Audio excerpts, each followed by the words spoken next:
Good morning, everyone. I hope you all are doing well.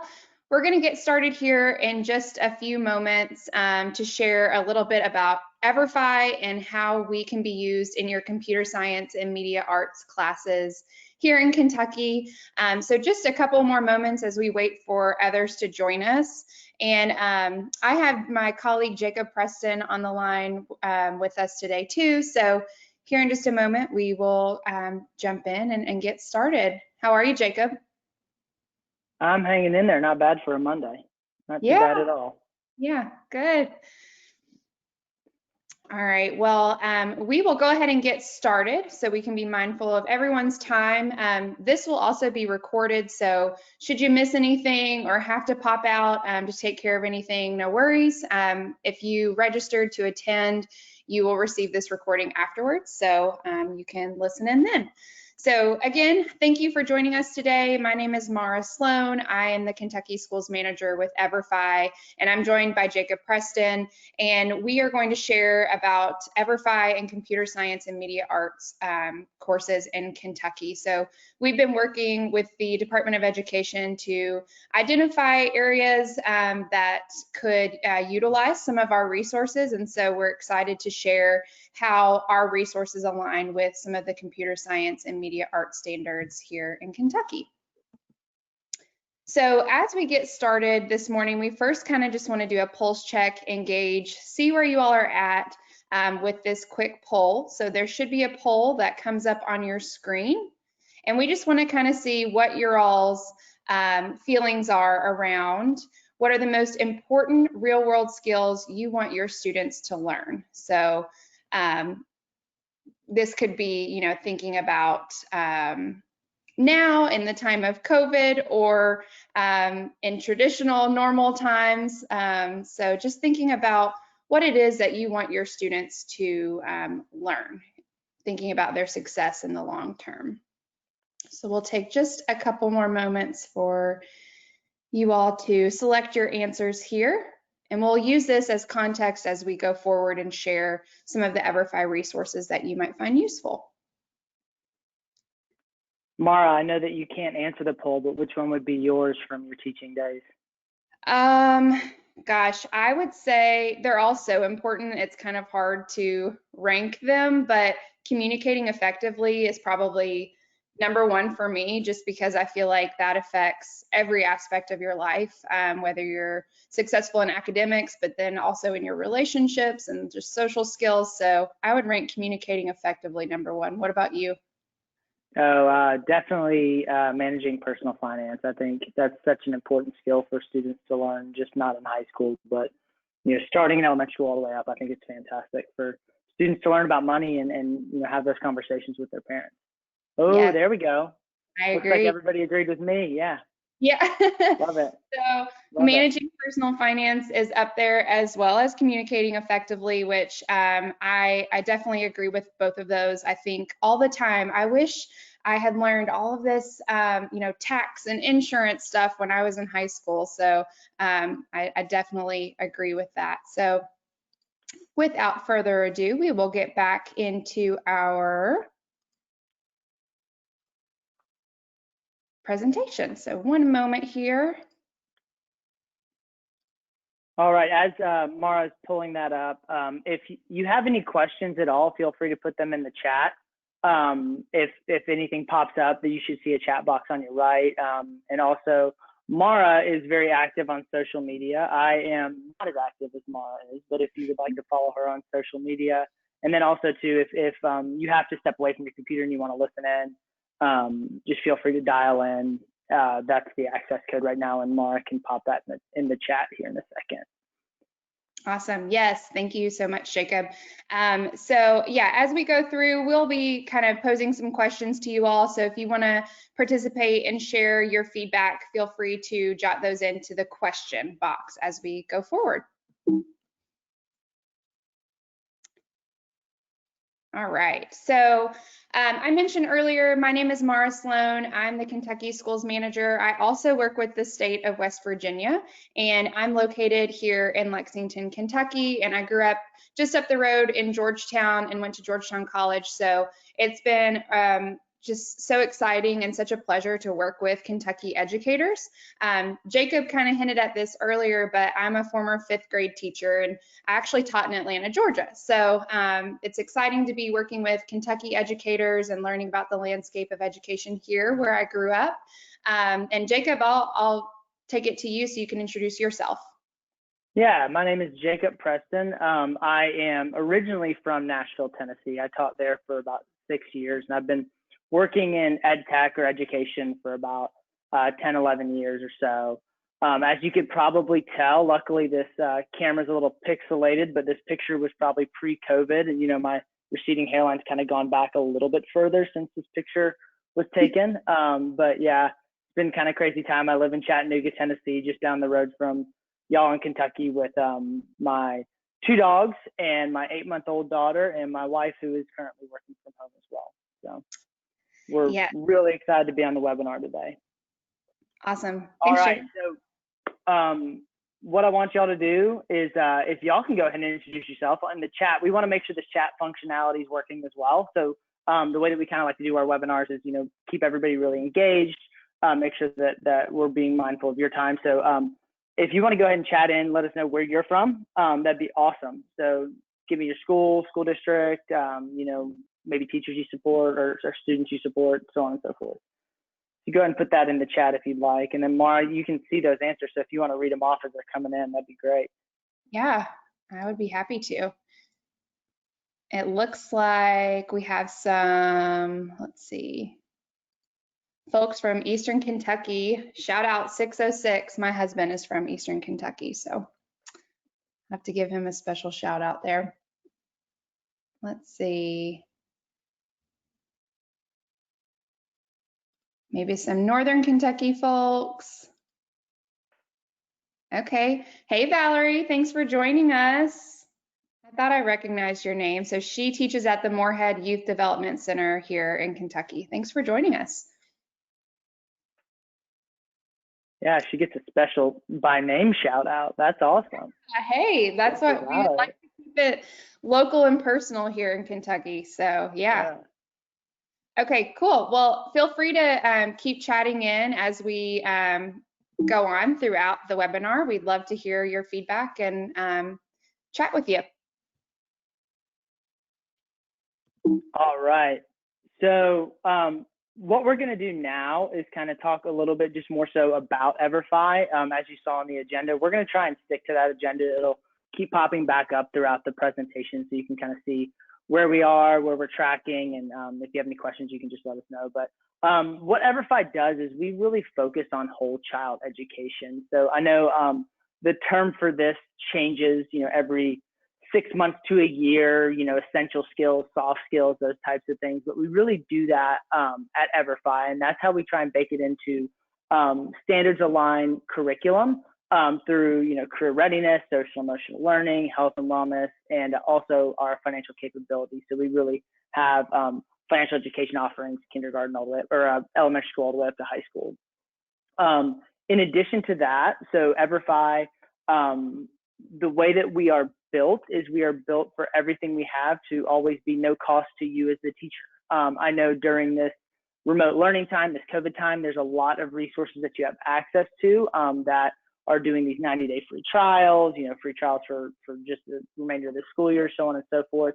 And that's not who we are at EVERFI. The way that we were founded is we will always be no cost to you. You have unlimited student licensing. You can, in addition to the resources being no cost to you, Mara and I are also no cost to you. So we're here to help you with best practices, working on implementation, just whatever you need. And the way that we're able to do that is through some pretty awesome sponsors. And you'll see there on the right-hand side of your screen, some logos that you might recognize. It's just a great group of people at EVERFI that have come together, and they've either, been passionate about education or used the philanthropic arm of their organization to really invest into your students' lives and hopefully make your life easier too by providing these resources to you. On the next screen, you're going to see, today we're going to focus mainly on computer science and media arts, obviously, but what you're going to see on this screen is all of our resources that we have at EVERFI. So don't feel pigeonholed into the 2 resources that we're talking about. You can use any of these at any point in time, even if you teach middle school and you want to use our high school financial literacy resource with your kid at home. Feel free to do that. And what you'll do, it'll make sense here in a second when you see how to access our catalog, but you can always add any of our resources. You can also recommend them to others in your school district, others in different organizations, after school programs, so on and so forth. So you have access to all of these at any point in time. So a little more about us, what Mara and I's roles are. So not only do you get access to all of our digital lessons, everything EVERFI has is all online. It's great for this, remote learning season of life, but it's also, we've seen tons of teachers use it even when we're not in remote learning. Everything's built for the students to be engaged with the device. All of our lessons are gamified. They're all self-assessed as well, so you don't have to go back and grade them. And so that all happens in real time. Additionally, we have lesson plans that you can print out, you can use. All this is going to make sense here in a second. We're constantly adding more resources to our library as well. There's a couple new ones that are coming out in the next couple weeks that are pretty cool. And then some of our resources as well have scholarship opportunities for students. So we'll show you how to access those in a second as well. Yeah, and before we go any further, I do want to give another shout out. We have Kimberly on the line from Muhlenberg County, and she graduated from Lee University down the road from Chattanooga, Jacob. Awesome. Well, technically, I don't want to be that person. It's up the road from Chattanooga, and Kimberly would probably say that. But, I know in the South, everything's down the road, but yeah, it's technically up from Chattanooga. So come on now. Yeah. All right. So the 2 specific online and offline resources that we're going to talk about today. The first one I'm going to mention is Endeavor. This is one of my favorite resources, mainly because it teaches students all about STEM career exploration. So they go in and they learn about 3D printing and they design a prototype tennis shoe. They learn about the algorithms behind Pandora and Spotify, and they build out a playlist for a specific user. There's a little bit of video game design, data analysis. They learn about the Internet of Things. So, why is the smart home Alexa not talking to the fridge or the Nest thermometer, so on and so forth.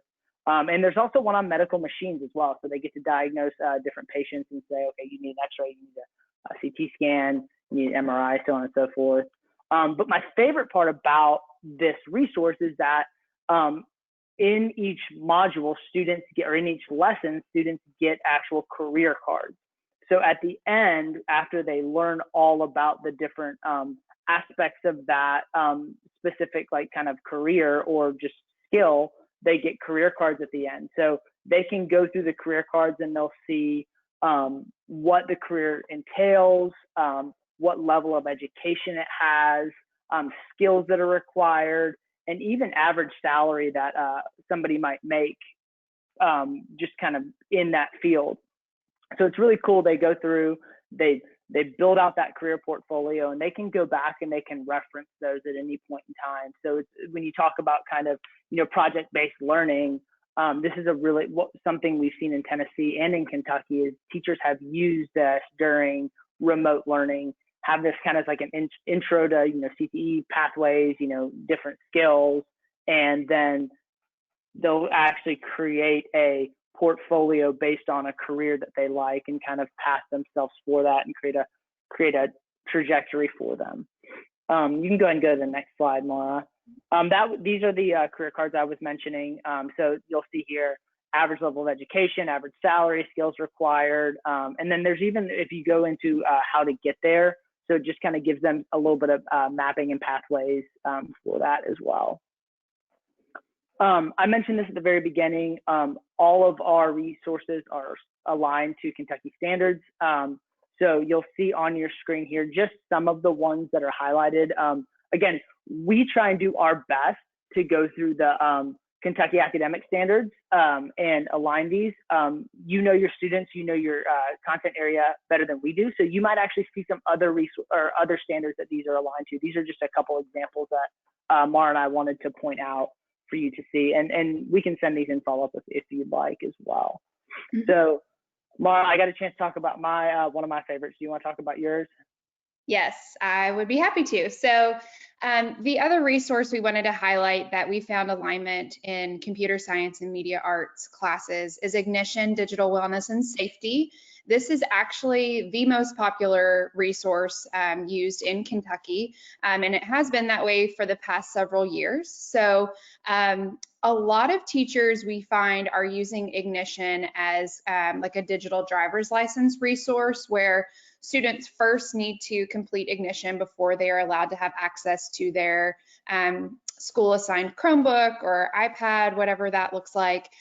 So that is one way that we see this resource used. But thinking about alignment with computer science and media arts, this resource kind of covers all of the basics of being well in the digital world. So this resource, we actually just relaunched it this past school year. And the reason being is when we created a resource around the digital world, the tech world, we wanted to make sure that it was up to date and relevant, and that we were using the most recent research to inform our students. As you all know, gosh, and it's been even more highlighted in this time of remote learning, we always have a device in our hands, or we're sitting in front of a device. So one of my favorite parts of this resource in particular is the focus on social emotional learning, which you may be kind of thinking, well, I don't know if that's really aligned with computer science and media arts, but I know you all know as educators that we have to be supporting the whole child and our students to make sure that we're setting them up for success after school. And so I love the focus on SEL here. So looking at screen time versus offline time and what that can do to your mental health. But then, of course, you know, going back to more academic content of learning about digital safety and privacy rights, evaluating digital sources and identifying bias, all of those skills that you would want students to have as they are navigating online resources and using them in their computer science and media arts courses.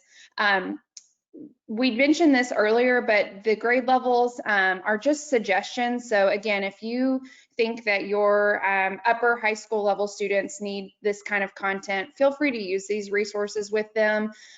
These are just recommendations. You all know your students better than we do. And we mentioned this earlier with the assessment piece, but each of the resources is broken down into individual lessons. So you can go through yourself as an educator and decide which lessons align best to what you're covering in your class.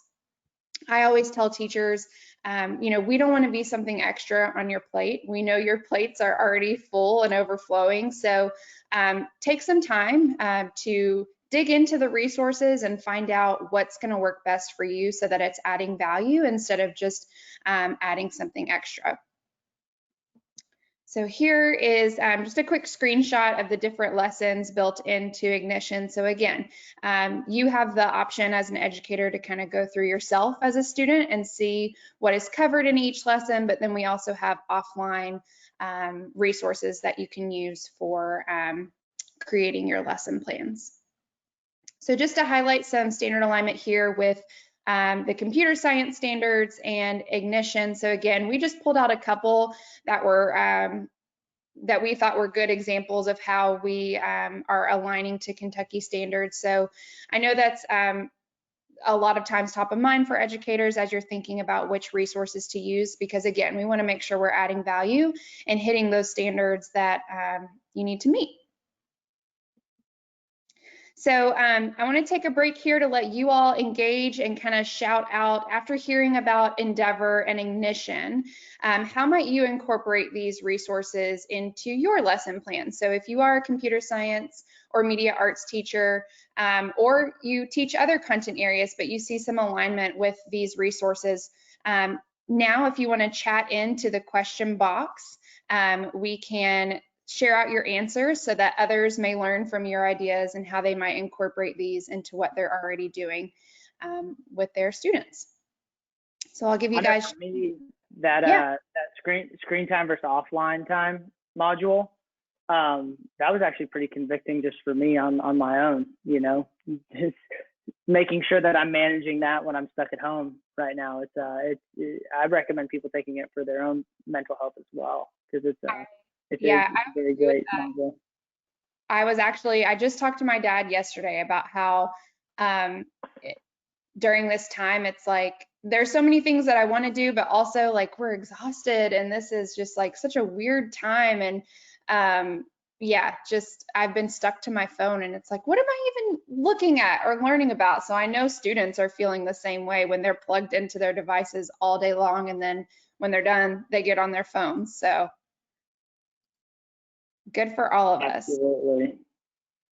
All right, so it looks like we have some ideas about using some of the lessons as like a diagnostic assessment. So seeing what your students know before you jump into your unit. So that's a good idea to think about, kind of backwards planning and seeing where your students are at with the content and then using that to inform your unit planning. I love that idea. Thank you. Okay, awesome. So we do want to share a little bit more about our offline resources here. So you'll see on the left, this is a screenshot of the teacher dashboard. So once you create an EVERFI teacher account and you log in, you'll have access to offline resources, and then you can use these to inform how you utilize the resources in your classroom. And Jacob, do you want to explain what it is there on the right with that student activity? Yeah, so one thing that we've really been intentional about once we've shifted to this remote learning kind of environment across the country is we understand that access to technology is not equitable throughout the country. I apologize here in a second. My coworker might bark. There's a dog outside. So access to technology is not equitable across the country. And so we really created a lot of these offline learning plans as well, so that if you have students that don't necessarily have access to reliable internet at home, you can print these off and you can send these to them. So that way they're still working through the lessons in a way they're still getting the same content that the other students are that do have access to devices and access to internet at home. So again, we mentioned this at the very beginning. So you have access to all of our courses or resources as well. So if you want to deliver a lesson that's maybe different from something that is traditional, computer science or media arts, we have these 2-week remote learning, these 2-week content playlists. So if you have students that are, I know a district here in Chattanooga, they just extended optional summer learning into optional learning into the summer. After school closed. And so a lot of teachers are using these 2-week remote learning plans. So that way they can kind of just scratch the surface on some different lessons, and you'll see the learning objectives here on the right. So we can share these out with you as well. If you just want to shoot us an email after, we'd be happy to connect with you on that. Again, we have different scholarships that are associated with our courses as well. So we have kind of have an EVERFI general scholarship, $1,000 529 savings scholarship. Any U.S. student in grades K through 12 who has completed and earned a certificate. So in order for them to earn a certificate, they have to pass each lesson with a score of 70 or higher on the post assessment. Now they can go back and retake that at any point in time.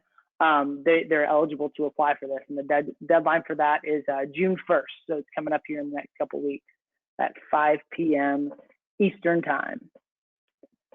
So kind of sticking with our agenda, I want to show y'all how to get started. Now, there are a couple different things that we have here. So we're going to share out with you after this our quick start guide. So basically everything that I'm getting ready to talk about is going to be mapped out for you in a document that's going to look very similar to the one that's on your screen right now. The only caveat is that if you are a Clever district, and you'll see these up here inside of Kentucky, you're going to log in through your Clever portal. So you'll go to whatever Clever portal you have access to, and then you'll log in through there. And the nice thing about the Clever agreement is that that we talk with your student information system. So all of your students are already rostered. All of you already have accounts, and so it makes it a lot easier for you to do that. So we just want to put that up on the screen. If you're from one of these districts in Kentucky, that you can find us on your Clever portal. So once you go to everfi.com/new teacher, you're going to immediately go into your teacher dashboard, and this is what it's going to look like. I'm going to let Mara kind of walk you through that and tell you a little bit about that, but this is what it looks like as soon as you get logged in from your home screen. Then you click that blue add a course button. Awesome. Thank you, Jacob. And if any of you all have questions about accessing EVERFI, whether or not you're a Clever district, or if you're interested in being integrated with Clever, just reach out to me. I'm happy to help you navigate that and figure out how to get online. But yes, as Jacob said, I do want to point out some of the features of our teacher dashboard. First, with just highlighting our EVERFI course catalog. So again, when you log in, this is what you will see, and you'll have access to view all of the courses that we have given you access to. So as you look at the course catalog, you'll see each course, it'll either say add or request. So if it says add, that's probably because the resource covers your grade levels at your school. If it says request, it might be because you're a middle school teacher, but the resource that you're looking at is typically used in high school. But if you click that request button, that gets sent to me, and I'm happy to chat with you to make sure that the resource is going to be appropriate for your students, and we can get that added to your dashboard. But once you have browsed the catalog and you add a course, it will appear on your dashboard. And from there, you have several different capabilities. So you can create a class from here. So if you want to go ahead and assign this to your students, you create a class. Again, if you're a Clever user, you're going to be using your rosters to create those classes. If you are not a Clever user, you're going to create unique class codes that you give to your students to register. So you have the capability to do that, to assign the resources. If you first want to dive in and see the digital experience from a student point of view, you can do that by viewing the course yourself. You also have the ability to look at our course outlines and curriculum guides under that resource button. That's a good way to get a quick glimpse of what is covered. So if you don't have the time to invest in going through the course yourself, you can utilize those resources to help you plan. So you'll see there on the left, it shows all of the resources that you can use, as well as the offline lessons. So again, if you're looking for ways to kind of extend off of the digital platform and use what they've learned in the digital resource as a jumping off point, you can utilize those offline lessons to build upon that. And then of course, this is super important always, but especially during a time of remote learning when we're not able to physically monitor what our students are doing, which I know has been very tough and challenging. You have the ability to see student progress through EVERFI. So as students work through the resources, you'll get to see their pre and post assessment scores that Jacob touched on earlier. So you'll find that under your reports. You'll choose which course you want to look at progress for, and then it will show you your students' names and their post-assessment scores there. And again, if you want to see more detailed information, you can click on that view button next to students to dive in and see how many attempts they've had, their pre-assessment scores, so you'll get even more data there. And Jacob mentioned this earlier, but if you are looking to incentivize using EVERFI with your students, you have the ability to print certificates for those students that are considered certified in our courses. And then I also wanted to put this up here for you all so you have an idea of what the student dashboard looks like. So if you're new to EVERFI and you're just starting it now during remote learning, you might not have the opportunity to see this for yourself as we're not in classrooms. So this is what students see. They have the ability to view their progress. So this is also a good tool to know if you're kind of leaning on parents to update you on how students are doing. Students or parents rather can check the progress of the student by looking at that progress button. So again, just wanted to put this in front of you all so you can see what your students are seeing. And one thing I wanted to shout out really quickly, Mara, is that if you notice, we kind of talked about when Mara was talking about adding resources that might not necessarily be on your grade level. So what you see on this student's dashboard is 306, which is high school, African American history, Keys to Your Future is a high school level course, Alcohol Abuse high school, and then Compassion Project elementary school, social emotional learning. But you don't see the grade bands on there. So you'll see the suggested grade bands from your perspective, but the students don't see that. So you're welcome to, deliver an elementary school resource to a student that might be a little bit behind, that needs some RTI time or something like that. And they're not going to know that, hey, I'm in an elementary school level resource. Yep, that's right. Thank you. All right. So implementation tips. How does this work? So a couple things that we've seen throughout Kentucky and that I've seen through Tennessee, teachers assign EVERFI on their Google Classroom. So you can add, your quick start guide for students, just link to either your Clever login page or the EVERFI login page for the students, and they can just hop straight in. Additionally, you can also use the discussion guides. So if students don't necessarily have access to reliable internet at home, you can use those discussion guides, and you could mail them to them. They can come pick up packets, or you could, if they do have access to reliable internet, you could add those to your Google Classroom as well. Another cool thing that we've seen in Kentucky is choice boards for early finishers. So we've seen, teachers that have offered EVERFI lessons, like we mentioned, there's 2 resources that specifically align to computer science and media arts, but maybe you're passionate about financial literacy and you want, an early finisher to go into a financial literacy lesson. You can totally do that as well. And then also you can use our lessons to reinforce concepts or as a capstone project, kind of at the end of, if you have something specific that you're teaching or a specific learning target that you're going for, you can totally use this and have them develop some sort of essay at the end if they would like. A couple other things that we've seen specific to remote learning. And this is just kind of great practice even when you're not in remote learning, but teachers engaging with students on social media, especially because Ignition, talks about social media a whole lot. It's really cool to give your students shout outs on social media. You don't necessarily have to tag them, but you can shout them out, shout out your class, or you can even do Twitter Q&As, Twitter chats, those types of things, because we know our students are on these platforms all the time. So it's really neat to engage with them during this time on the different platforms that they're on. Yeah, and I'll interject here, Jacob, and just say, if you're having trouble engaging with families, I've found that a lot of families are also engaging on social media around remote learning. So that's been something really cool to see. From my point of view, I was kind of new to the Twitter world, and I started back in the winter tweeting and retweeting and all of that good stuff. And then it's just blown up now during remote learning. So it's a good reminder that could be a good creative way to engage with your families too, if you're looking for that. That was kind of a humble brag there, talking about how much your Twitter's blown up over the past month or so. I don't have that many followers, so it's not that great, guys. So maybe that's a plug for you here to get followers. So if you're on Twitter, go ahead and follow Mara at the end of this. The other thing that you can do is we have these student quick start guides as well. So one thing that's neat, we created these remote learning codes.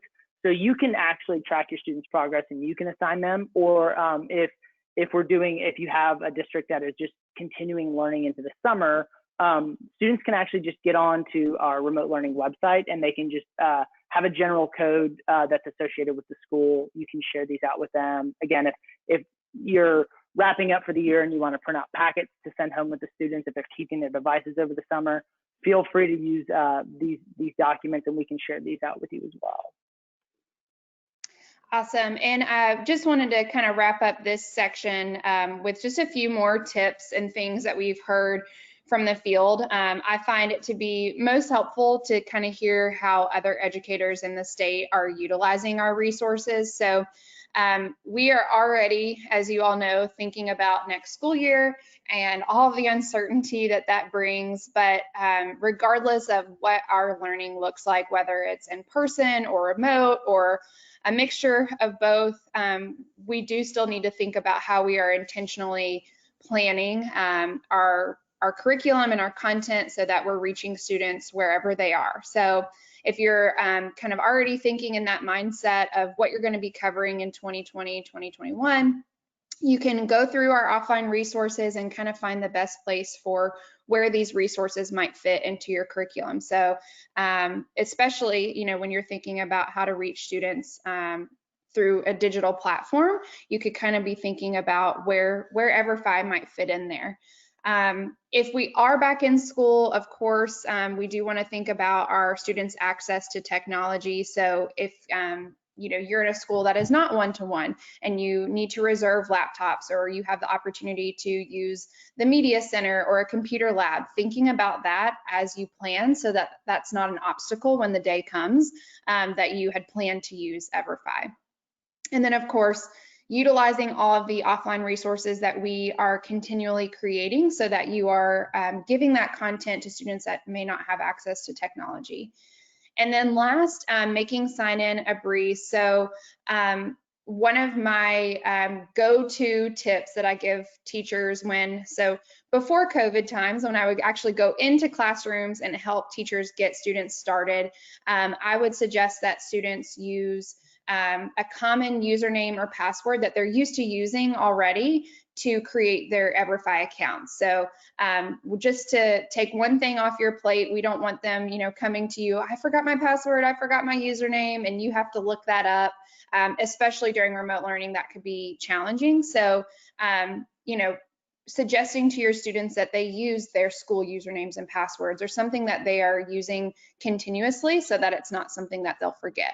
And then of course, if you have Clever, students are logging in through that single sign-on platform there.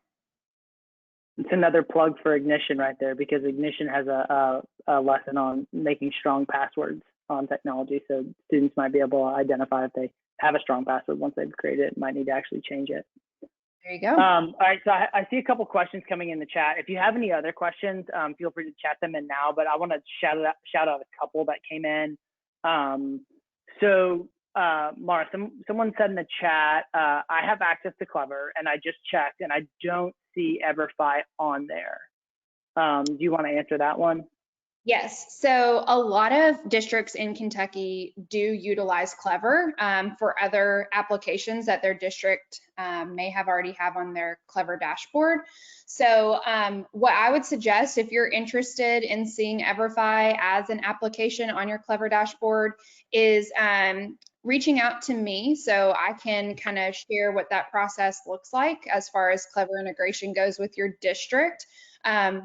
So we can loop in your district IT coordinator and have a conversation about sharing EVERFI on your Clever dashboard, so that makes just, again, another thing off your plate, helping to kind of ease registration for students and logging in and access, especially during this time of remote learning. So if you have Clever, if you're familiar with it and you want to have a conversation about that, feel free to reach out to me via email after this, and I'd be happy to help you with that.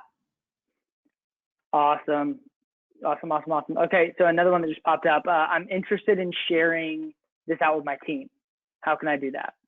Okay, yeah, great question. So as schools managers, it is our job to make sure that you feel supported while using our resources, and that we are training and answering questions as they come up throughout the school year and over the summer. So if you are interested in sharing this out with your department or your team, or maybe your whole school, because you know there might be some other resources that you see may be a good fit for other teachers in your building, I'm happy to facilitate a digital training. So something similar to this, but maybe even more casual, like over a Google Meet or a Zoom Hangout, gosh, I don't know, there's so many like platforms and I probably just mix those up. But anywho, I'm happy to do that. I actually did that with a couple of Jefferson County teachers earlier this week. We were chatting about which resources had the best alignment for each of them so that they didn't have any overlap with their students. So even supporting your team on that level, I'm happy to do. It looks like we have another question just came in about, okay, so our Ignition Classic and Ignition New. So this is actually a great question and I'm glad this popped up. So once you're into your EVERFI teacher dashboard, you will see an Ignition Classic and an Ignition New. So I mentioned earlier that we just relaunched Ignition, so that's the new version. The classic version was the original version that was several years old now at this point. And actually this summer we'll be sunsetting that resource, so it will no longer be in the course catalog. Going forward, it will just be the new version of Ignition that exists on there. Great question. Thank you for that. And the new Ignition covers a lot of the same topics most of the same topics that the old Ignition did. It's just a major facelift, talks about more updated technology and stuff like that. Yes. Yeah. Did anything else come in that you saw, Jacob? I do not see any other questions. Okay, cool. Well, thank you all for shouting those in. And again, if you have anything that comes to mind after you've had some time to explore, just feel free to shoot us an email and we'll be happy to help you out. All right, so thinking about moving forward and where to go after this. So if you're looking for more information about EVERFI, feel free to visit our website.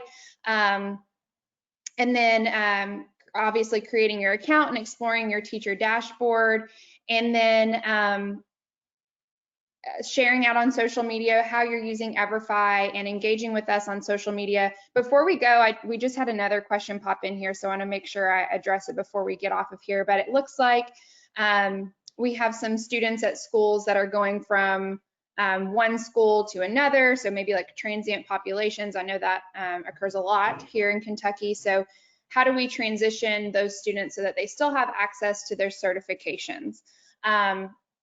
That's a really good question. So it's unfortunately going to require some conversations and communication on the part of the educators that are using EVERFI. So making sure that